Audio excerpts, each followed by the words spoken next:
I still remember that afternoon like it was yesterday, wrapped in warm light and quiet anticipation. My name is Elena, and even now, years later, when the house is still and I let my mind wander, I can feel the exact moment Alex's hand first found mine under the surface of the bathwater, fingers sliding between my own as if they belonged there. That day wasn't just about closeness. It was the day our hearts finally caught up to everything we'd been feeling for months.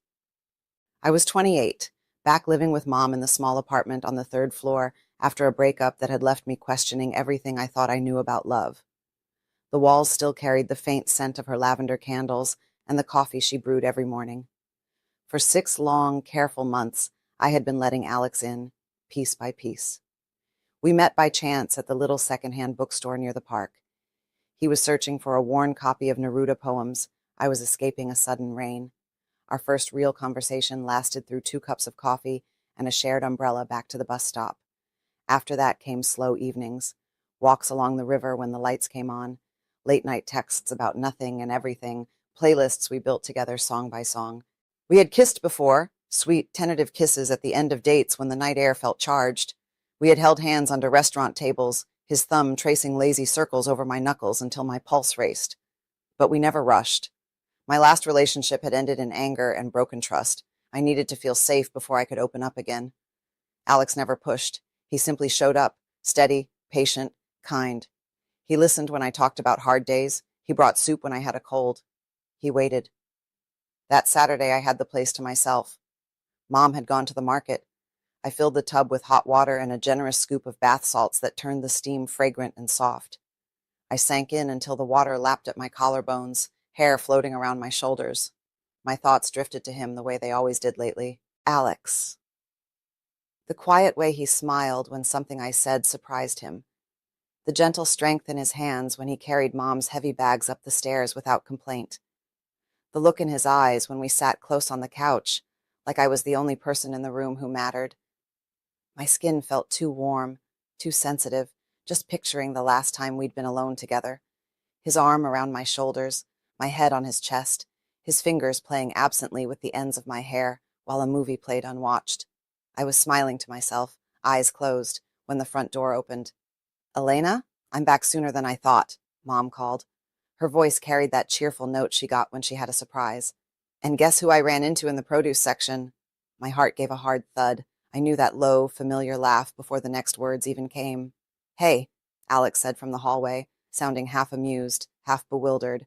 "Your mom basically kidnapped me with tomatoes." I sat up so fast water splashed over the rim. "Alex?" Mom appeared in the doorway, arms full of canvas bags. "He was trying to convince the cashier that slightly bruised tomatoes are actually sweeter. I told him he had to come in and say hello properly." Heat rushed to my face. I was submerged in bubbles, hair dripping, completely unprepared. "I'll be right out," I stammered. Mom waved a hand. "Take your time. I'll put these away and then pop over to Mrs. Patel's to return her book. You two can visit." She gave me a quick, knowing glance that made me want to disappear under the water. Then she vanished toward the kitchen. Silence fell, thick and electric.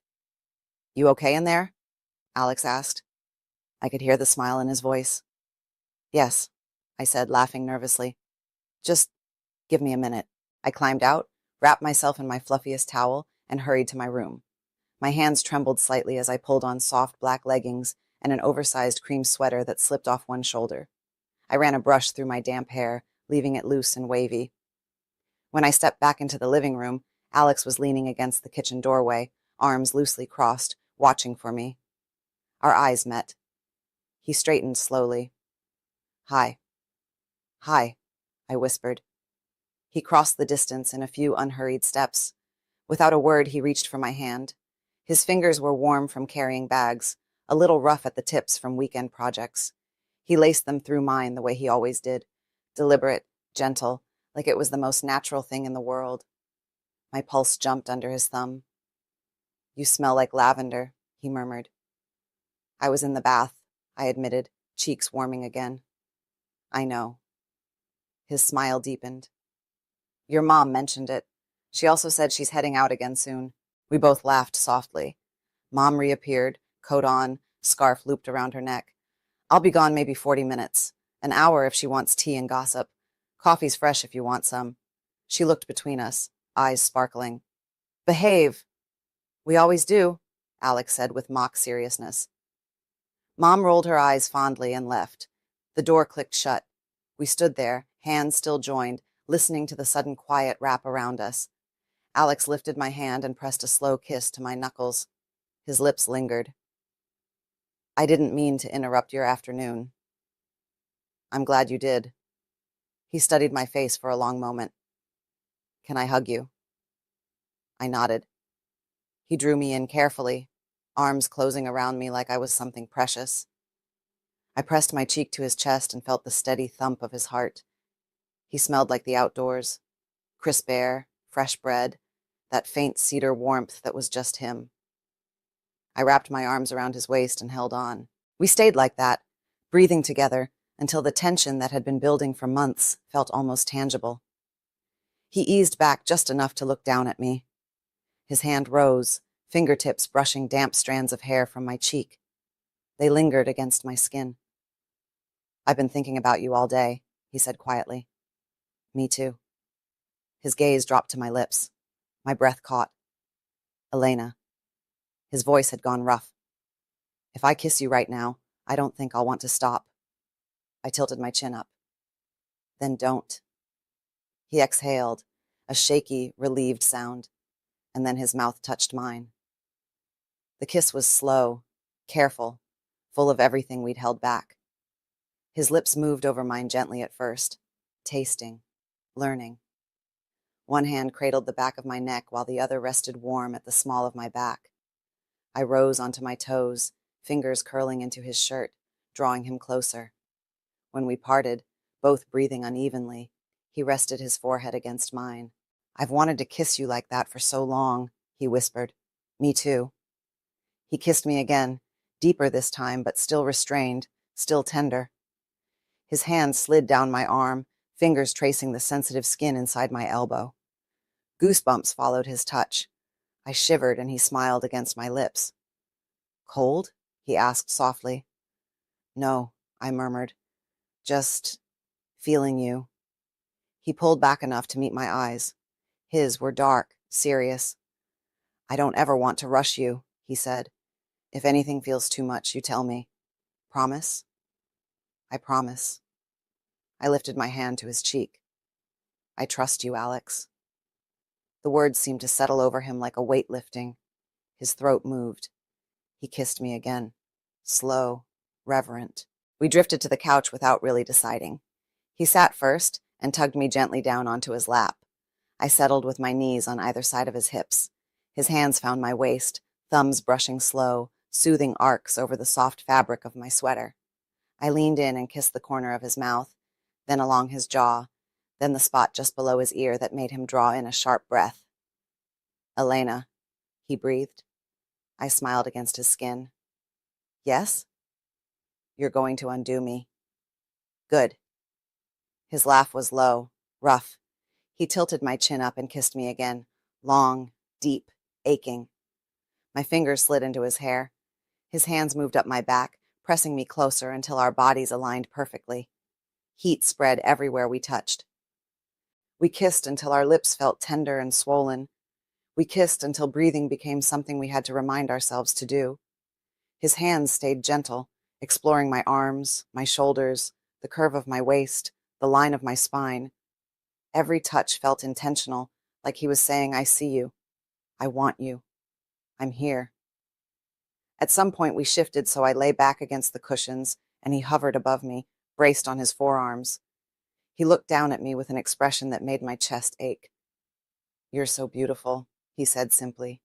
I reached up and traced the line of his cheekbone. So are you. He lowered himself slowly until our bodies pressed together.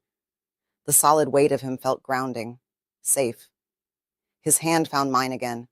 He threaded our fingers together and pressed my palm into the cushion beside my head. He kissed my wrist, then my palm, then the inside of my forearm, open-mouthed, lingering. Then he moved to my throat, my collarbone, the sensitive skin just above the neckline of my sweater. Each kiss landed like a quiet vow. I arched slightly, craving more contact. He made a soft sound against my neck. "Tell me what you need," he murmured. "You," I whispered. "Just like this." He lifted his head. Our gazes locked. "Then that's what you'll have." We stayed wrapped in each other on that couch for what felt like forever, kissing, holding, breathing the same air. His fingers drew lazy patterns on my arm, my hip, the nape of my neck. Mine learned the shape of his shoulders, the dip at his collarbone, the way his pulse raced when I pressed my lips to the side of his throat. There were long stretches of quiet where no words were needed, just the soft rhythm of our breathing, the rustle of fabric as we shifted closer, the small hitch in his breath when my fingertips grazed the back of his neck. At one point, he pulled back slightly, eyes searching mine. "I love how you feel against me," he said. "I love being here," I answered. He kissed me again, slow, consuming, full of longing that had finally found a place to rest. When he drew back, we were both trembling faintly. "I could stay like this forever," he whispered. "Me too." But then we heard Mom's key turn in the lock. We sprang apart, laughing breathlessly like guilty teenagers. I smoothed my hair. He straightened his shirt. By the time Mom stepped inside, we were sitting side by side, hands clasped tightly between us, faces flushed but composed. She took one look at us and grinned. "Coffee's still hot," she said dryly. "I'll make some." She disappeared into the kitchen. Alex leaned close, lips brushing my ear.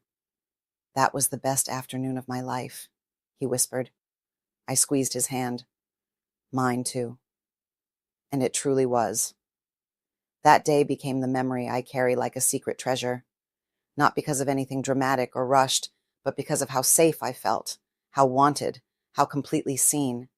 Alex didn't just hold me, he held every quiet fear I'd carried, every doubt, and made space for them to soften. Years later, we still talk about it. We laugh about Mom walking in with grocery bags and that sparkle in her eye. We still hold hands the same way, fingers laced, thumb brushing slow circles over skin.